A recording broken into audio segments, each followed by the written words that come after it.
So you guys haven't seen this guy in a while, so I figured I would take him out today. I'm actually out here weeding my walkway, which is long overdue. So I've got him chilling over here. I picked this spot because it's been out of the sun for a little while. The rocks were nice and cool. Well, I mean, they're warm because it's a warm day, but not warm from the sun. So he's got the sun over here if he wants to go into it. Being that he is albino, even though it is T positive, I don't like to put him in the direct sun for long periods of time. If he chooses to go over there a little bit, I'll monitor him and make sure he's not in there for too long. I don't think it's crazy detrimental like it would be, you know, more so to a T negative albino, I would imagine. But I'm still careful with it, especially considering, you know, he's not out in the sun every day of his life, so he doesn't have, you know, his body's not used to it. But getting them a little outdoor time is good. I haven't really taken him outside very much at all. In fact, I don't think he's been on the ground outside since, you know, I took baby pictures of him. He's been doing great. I've kind of just left him alone. He's not one of my more confident animals, and so therefore, you know, maybe to his detriment somewhat, I've not really spent a lot of time with him. And I don't think detriment is necessarily the right word, because obviously, you know, if our snakes never saw us, they really wouldn't care. But being that he lives in a captive environment and he's going to be a pet and, you know, a breeder someday, it is good at some point to get them used to interaction with me a little bit more than he is at this point. He was fine, you know, he didn't want to come out of his moss, and he tried to go back in when I was pulling him out kind of thing, but he didn't strike. He didn't posture really. He just, you know, was a little nervous. He assessed the situation, and now he's just chilling here. You can see probably from this that he is flattened out there, which means that he is a little bit nervous. And so he's keeping himself in a position where if he feels like he needs to do something, he can. You'll also notice there's pretty much no tongue flicks going on right now. He's just dead set in his spot. He's going to stay put while he figures out what he thinks is his best move. Now, with me sitting right here, he may not move for a while. He may decide, you know what, let me try to find a better place to hide. Oh, there's some tongue flicks. So now that he's starting to kind of think about something. I love the pinks coming in on his head. I don't know if it's something you can see. Let me see if I can zoom in. By the way, the speckles and stuff on him are from him being in the moss. You see that all down his back. Yeah, you can't really see the pink on here, but there's nice pinks going down the sides of his head there. You know, I wish I could pick that up better, but I can't. Let me zoom in a little bit more. Yeah, no. Unfortunately, I can't. But he is just a super pretty animal. His sister is pretty as well. She's a little less tolerant of me than he is. She's actually struck at me before and thrashed a bit. She was all right as a baby, but same as him, because she's always been a more reserved animal, I haven't spent a lot of time with her. And being individuals, you know, it's affected her differently than it's affected him. He's not as defensive, she is. You know, that's just kind of their individual personality. He likes to sit back a little bit more and figure out what's going on, and she likes to just try to get out of any situation that makes her uncomfortable any way that she can. And so that's part of just learning your individual animals and how to work with them. There's a nice tongue flick. I wish he'd move around a little bit. I mean, I could probably touch him and get him to move a little bit, but I don't want to upset him either. Let's see.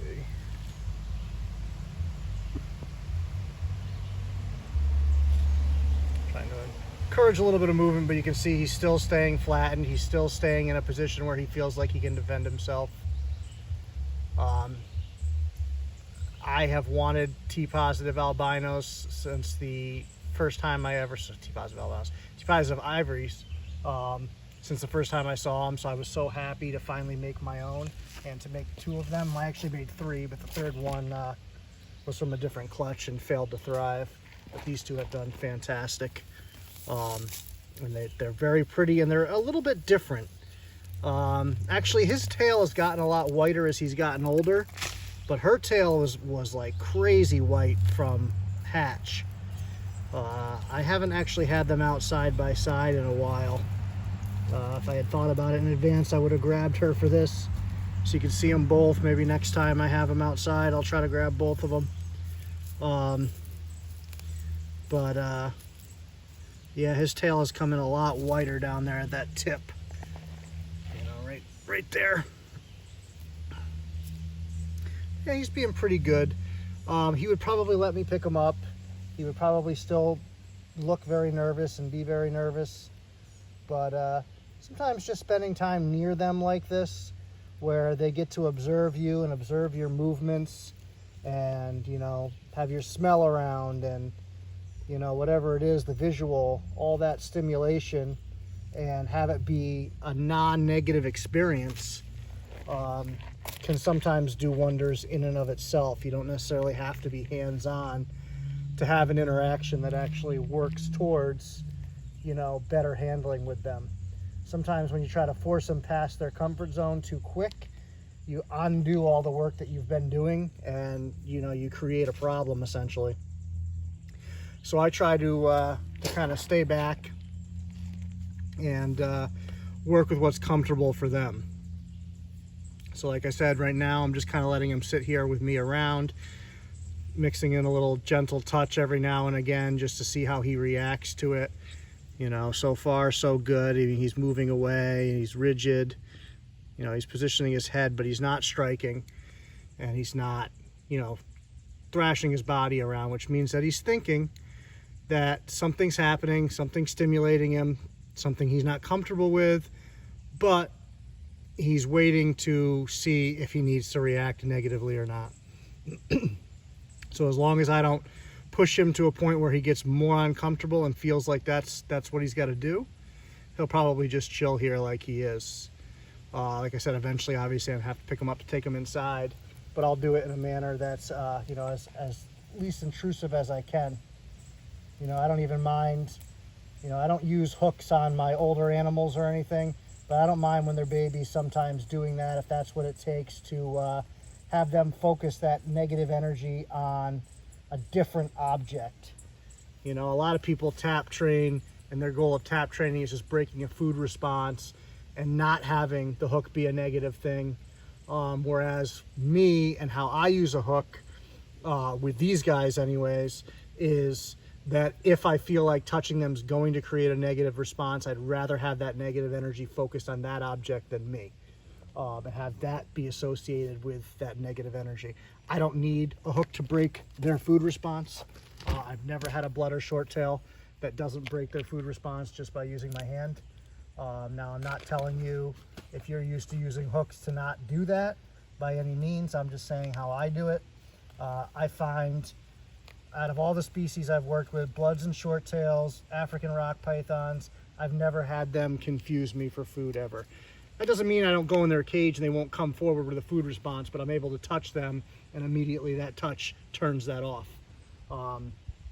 Whereas, you know, other species like Burmese pythons or reticulated pythons or the olive pythons, that simple touch is not always enough to break that food response. And so with those animals, I use a hook in a different manner, and I'm using the hook to break the food response.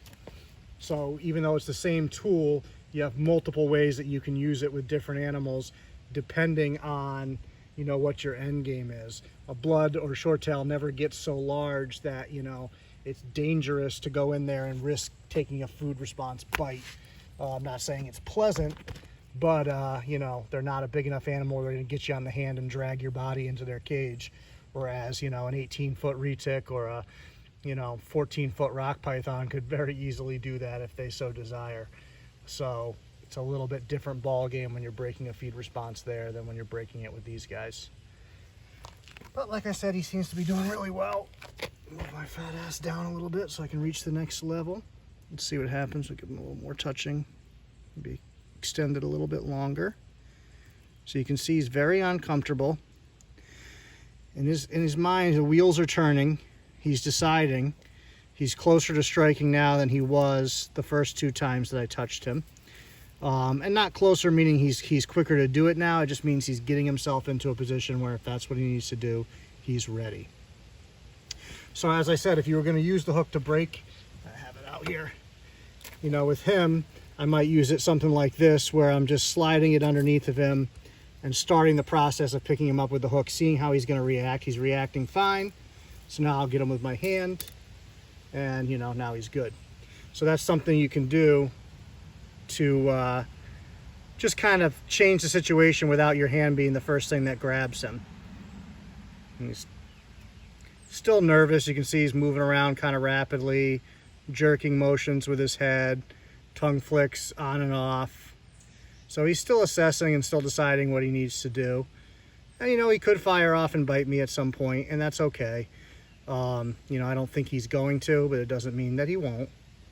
All of a sudden, the wrong quick movement or something like that could make him nervous. But he doesn't want to be rude.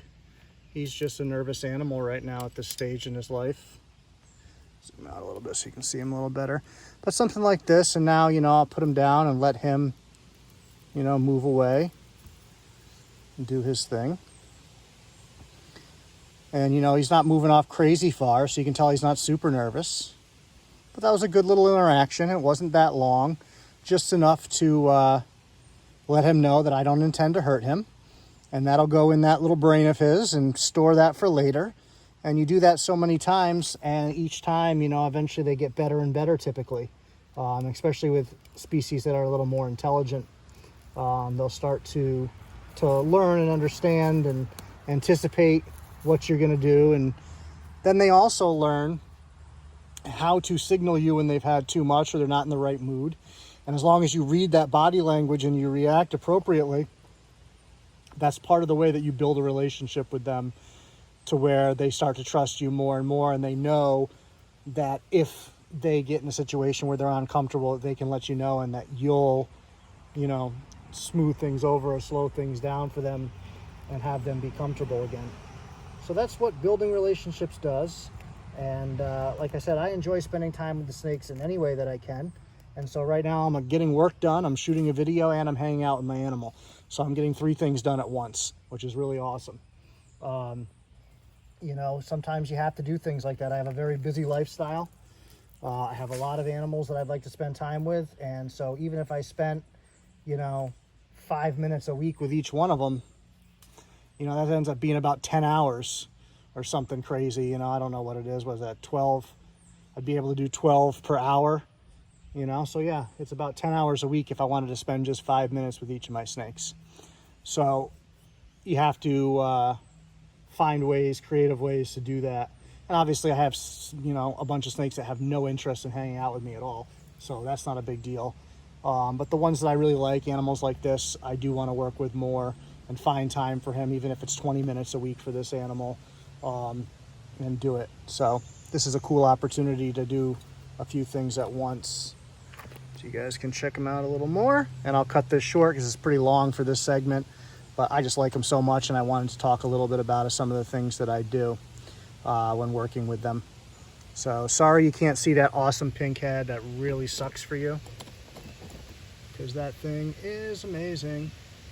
We will see you guys. I still need to name this dude, so if anybody has any ideas, I know I ask you for ideas all the time, and then all I do is reject them. Get used to it, that's life.